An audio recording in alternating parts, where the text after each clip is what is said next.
નવરાત્રિના પ્રથમ નોરતે વિશ્વ હિન્દુ પરિષદ અને બજરંગ દળના કાર્યકરો દ્વારા લક્ષ્મીવિલાસ પેલેસ હેરિટેજ ગરબા મેદાનમાં પરધર્મીઓને પ્રવેશ અપાયો હોવાના મામલે સરપ્રાઇઝ ચેકિંગ હાથ ધરવામાં આવ્યું હતું, જે ખાણીપીણીના સ્ટોલ પર ફ્રેન્ચ ફ્રાઈનું વેચાણ કરતા પરધર્મીને બહાર ખદેડી કાઢ્યો હતો। શહેરમાં નવરાત્રિ પર્વ દરમિયાન વિશ્વ હિન્દુ પરિષદ અને બજરંગ દળ તથા સનાતન સંત સમાજ દ્વારા ગરબા આયોજકોને ફક્ત હિન્દુઓને જ પ્રવેશ આપવા, તિલક લગાવી પ્રવેશ આપવા અપીલ કરી હતી। સાથે જ કોઈપણ પરધર્મીઓને પ્રવેશ ન આપવા પણ અપીલ કરાઈ હતી। તેમ છતાં લક્ષ્મીવિલાસ પેલેસ હેરિટેજ ગરબાના મુખ્ય આયોજક મહારાણી ગાધિકા રાજે ગાયકવાડ દ્વારા આયોજિત ગરબાનો સિઝન પાસ પરધર્મીને અપાતા સમગ્ર મામલે વિશ્વ હિન્દુ પરિષદ અને બજરંગ દળ તથા સંત સમાજ આક્રોશમાં જોવા મળ્યો હતો અને તમામ ગરબા આયોજકોને ચેતવણી આપી હતી। ત્યારે ગતરોજ આસો સુદ નવરાત્રિના પ્રથમ દિવસે અચાનક વિશ્વ હિન્દુ પરિષદ અને બજરંગ દળના કાર્યકરો લક્ષ્મીવિલાસ પેલેસ હેરિટેજ ગરબા મેદાનમાં પરધર્મી હોવાની માહિતીના આધારે પહોંચી ગયા હતા અને સરપ્રાઇઝ ચેકિંગ હાથ ધરતા મેદાન પર ફૂડ કોર્ટ પર ફ્રેન્ચ ફ્રાઈનું વેચાણ કરતો એક પરધર્મી મળી આવ્યો હતો, જેને વિશ્વ હિન્દુ પરિષદ અને બજરંગ દળના કાર્યકરો દ્વારા બહાર ખદેડી મુકાયો હતો। વિશ્વ હિન્દુ પરિષદ અને બજરંગ દળના 500થી વધુ કાર્યકરો દ્વારા તમામ ગરબા મેદાનોમાં સરપ્રાઇઝ ચેકિંગ હાથ ધરવામાં આવશે અને જો કોઈ પરધર્મી ઝડપાશે તેને બજરંગ દળ પોતાની ભાષામાં બહાર ખદેડશે તેવી ચીમકી ઉચ્ચારી છે।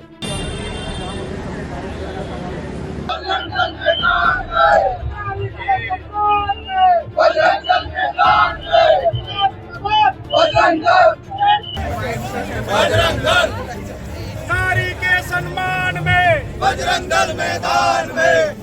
नारी के सम्मान में बजरंग दल मैदान में, बजरंग दल का धूम धड़का भवानी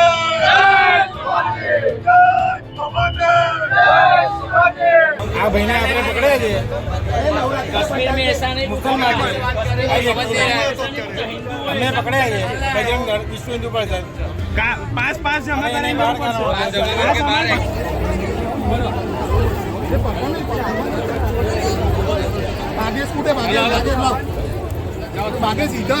અગાઉ 2 દિવસ પહેલાં પ્રેસ કોન્ફરન્સ યોજવામાં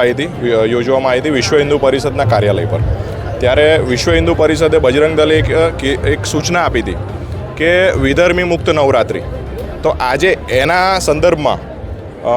લક્ષ્મીવિલાસ પેલેસ એટલે કે LVPની અંદર સરપ્રાઇઝ ચેકિંગ હાથ ધરવામાં આવ્યું। અમને અહીંયાથી માહિતી મળી કે વિધર્મીઓના સ્ટોલ પણ છે અને વિધર્મીઓને એન્ટ્રી પણ આપી છે, એટલે એના માટે અમે અહીંયા ચેકિંગ કરવા માટે આવ્યા તો અમને માહિતી મળી અને આ જે સ્ટોલ રહ્યો સામે ફ્રેન્ચ ફ્રાઈઝવાળો, ત્યાંથી એક વિધર્મી પકડાયો, એને ખદેડીને બહાર કાઢ્યો છે અને આગામી દિવસોમાં ગરબા કોઈપણ વડોદરા શહેરના ખૂણે ખૂણે અમારી નજર રહેશે। કમસે કમ 500થી 1000 કાર્યકર્તાઓ એક્ટિવ